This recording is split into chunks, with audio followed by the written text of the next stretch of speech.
Lebanese territory continues to be attacked by the Israeli regime as part of its expansionist plans in the region and in flagrant violation of the ceasefire agreement. U.S. President Donald Trump insists on deploying military forces to Greenland during NATO meeting. And U.S. President Donald Trump in Brazil, Workers' Party asked the Prosecutors' office to investigate the former President Jair Bolsonaro's crime against Brazilian sovereignty. Hello, welcome to From the South. I'm Luis Alberto Matos from the teleSUR studios in Caracas, Venezuela. We begin with the news.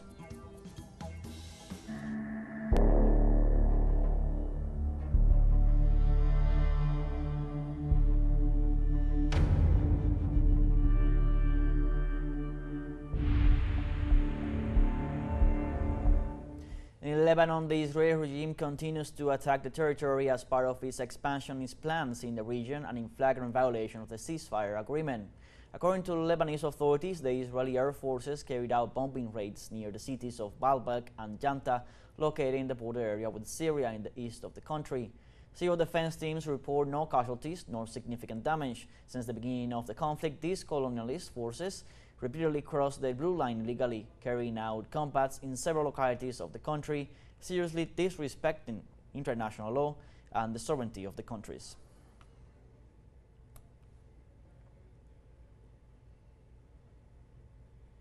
And around 10,000 Syrians have crossed the border into Lebanon to escape the massacres promoted by the de facto government, which includes several leaders of the terrorist group Al-Qaeda. The Lebanese authorities have reported that almost 10,000 Syrians have arrived in Akkar in the north of the country. The outbreak of violence that has ravaged the Syrian coast for a week and a half has left more than 1,400 dead, most of them members of the Alawite minority.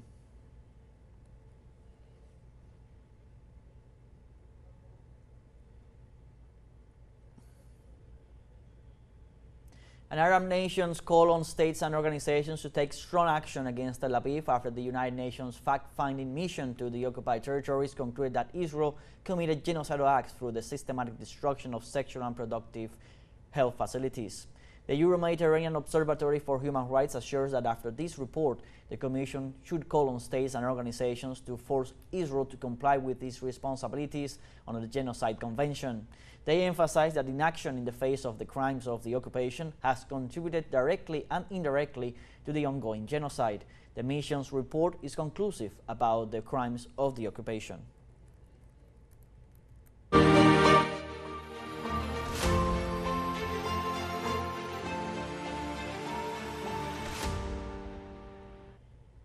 And in Russia, Krasnodar Governor Benjamin Kondratiev reported a Ukrainian attack on the Tuapse oil complex. The governor explained that after the Ukrainian armed forces attack, a fire of more than 1,000 square meters spread in a petrol tank of the complex. On Telegram, Kondratiev added that the attack did not leave any fatalities and that at the moment 121 people are involved in extinguishing the flames. Earlier, the Kiev army employed the use of light aircraft converted into drones to attempt an attack on the Yaroslavl oil refinery.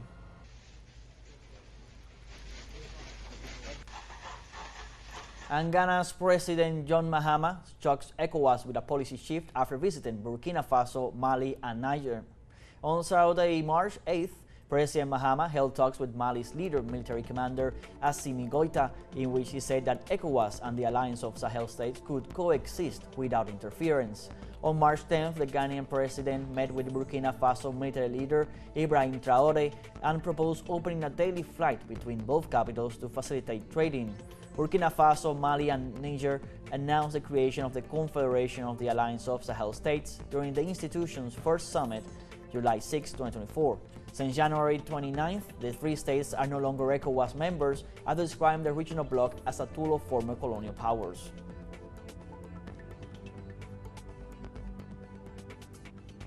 And in Canada, the new leader of the Liberal Party, Mark Carney, will take office as Prime Minister on Friday. Mark Carney, former Governor of the Bank of Canada and former head of the Bank of England, will be appointed Prime Minister in a public ceremony in Ottawa before the country's Governor-General, Mary Simon. On Thursday, Justin Trudeau bade farewell to the Canadian people and said he was proud to have served a country full of people who stand up for what is right. The swearing-in ceremony will be held at the Governor General's official residence in Ottawa, which will be previously visited by outgoing Prime Minister Trudeau, where he will tender his resignation. We now have our first break coming up. Remember, you can join us on TikTok at teleSUR English, where you'll find news in different formats, news updates, and much more. We'll be right back. Stay with us.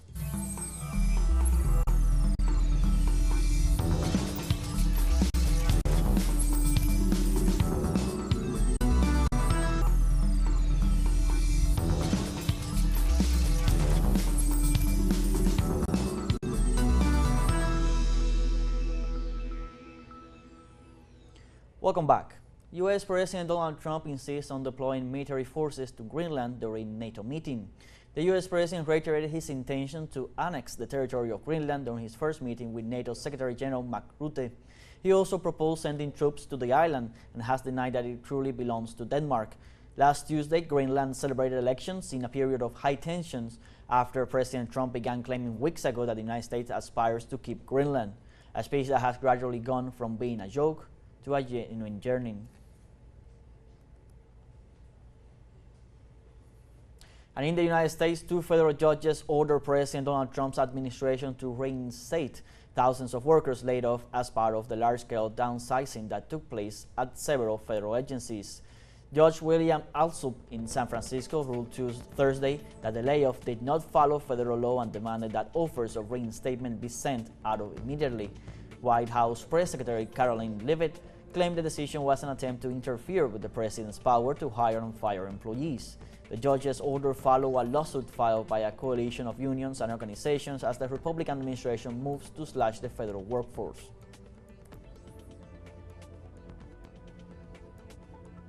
And also in the States, an American airline plane caught fire on Thursday while at a gate at Denver International Airport in Colorado.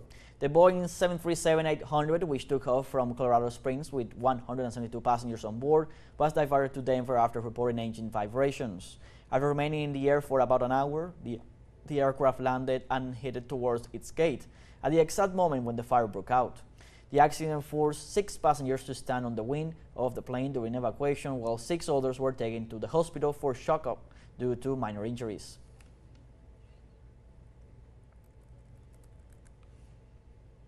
And the United States and Venezuela agreed to resume migrant repatriation flights starting this Friday, March 14th.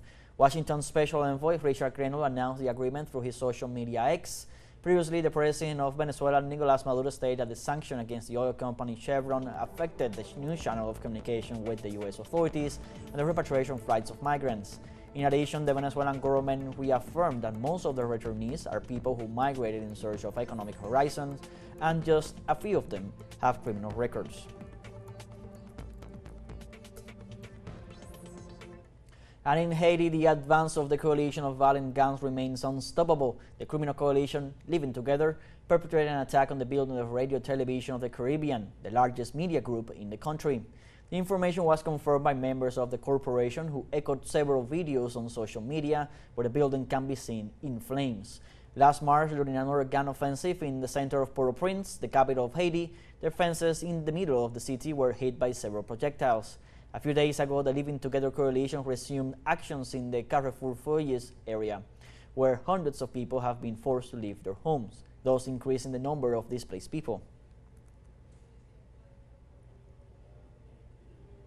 And in Panama, Workers' Union calls for mobilizations against approval of Social Security Fund law. The rally was called following the approval of the National Assembly of a law that makes changes to the Social Security Fund with 48 votes in favor and 23 against. The Single National Union of Construction and Similar Workers said that the initiative only leads to Social Security privatization, measures that will put the savings of contributors in the hands of private banks and the companies that manage these funds. The social organization calls for a march against the reforms to the Social Security Fund with a date yet to be determined.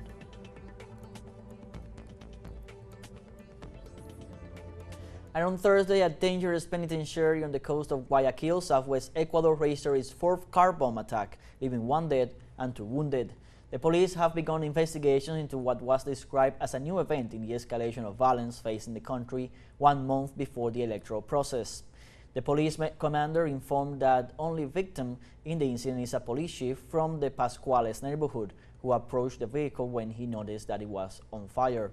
According to the National Director of Anti-Drug Investigations, Holger Cortés Carrion, the event could be the response of the criminal groups to the announcement of President Daniel Noboa about a strategic alliance with the U.S. mercenary agency Blackwater.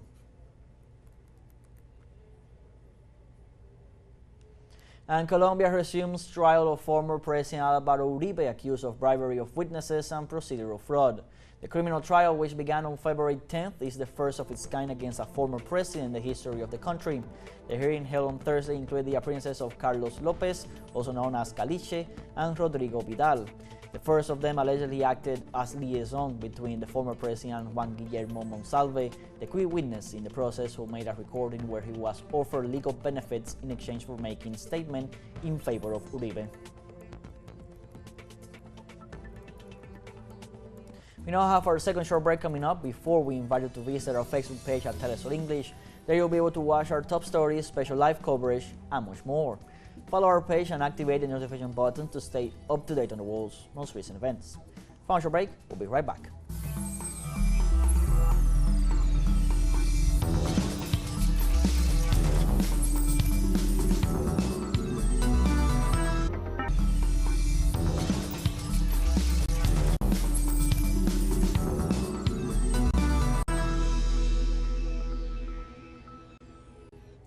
Welcome back. In Brazil, the Workers' Party asked the Prosecutor's Office to investigate former President Jair Bolsonaro's crime against Brazilian sovereignty. The complaint is based on a journalistic interview given by the former president in which he defended foreign intervention in the country and spread false information about an alleged agreement between Brazil and China for the construction of a nuclear bomb. The text of the lawsuit mentions how the criminal facts were widely disclosed by the most diverse channels of communication. In light of the information mentioned, the Workers' Party requests the establishment of a criminal investigation proceeding to determine the crime and, at the end, to offer to submit a complaint to the Supreme Court.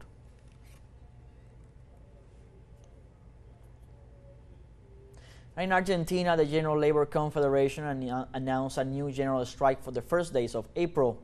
It will be the third strike made by the Workers' Central against the adjustment policies of Javier Milei government. During the first National Congress at the Union of Workers of the Popular Economy, the possible implementation of a strike between April 2nd and April 10th was anticipated. The announcement was received with cheers and applause from the members of UTEP, but also from part of the board of directors of the CGT, who were participating in the closing of the Congress. The proposal for the strike has a background: the violent police repression on Wednesday against pensioners, which left dozens of protesters detained and wounded.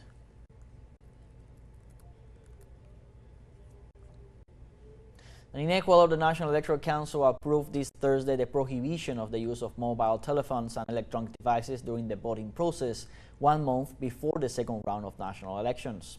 The prohibition also affects the electoral authorities, whereas only one will be able to make use of the devices from the closing of the centers to count and fill the tally sheets.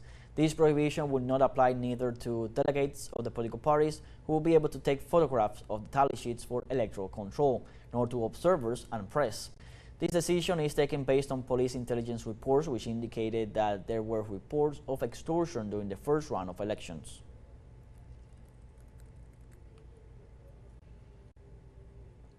And the International Telecommunication Union's World Youth Summit ended in Cuba on Thursday. The closing ceremony was attended by President Miguel Díaz-Canel, who called for the use of new technologies. Since March 11th, this important event, held in Havana, the capital of the island, has discussed issues related to the reduction of the digital gaps between peoples, the introduction of new technologies, artificial intelligence, and cybersecurity, among other key issues. The closing ceremony was also attended by Judith Rodriguez, member of the Secretariat of the Central Committee of the Communist Party of Cuba, Mayra Arevich, Minister of Communications, and Cosmas Luquison, Director of Telecommunications Development Office of the International Union.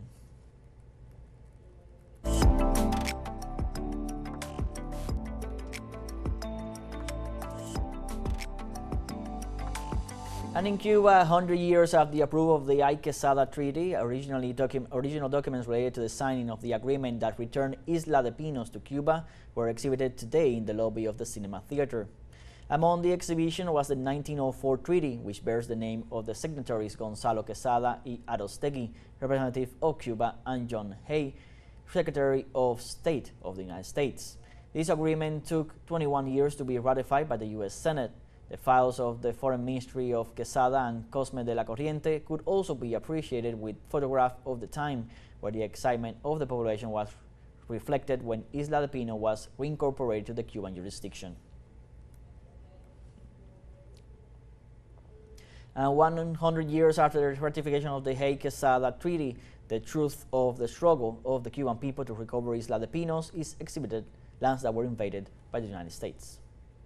They were sold land in the United States, lands that did not belong to the United States, and they came to the island to conquer it. They tried to create their institutions, their clubs. They created a cemetery that was only for their burial. There was never a Cuban buried there. So in a way they created a colony that was 100% United States. And Argentina hosts the first Human Rights Book Fair on Friday, March 14th and Saturday, March 15th. The event is held at the Memory and Human Rights Space, Ex Escuela Mecánica de la Armada, a military location where during the last civil military dictatorship, a detention and torture center was located, and is part of the activities organized for the Month of Memory, which aims to recall the country's history and to discuss current and future issues. Over 60 publishing houses and institutions from all over the country will be present. Among the activities program, there will be book presentations, talks, workshops, conferences, and collective readings. Admission will be free, and visitors of all ages will be able to participate in this day with memory and reading.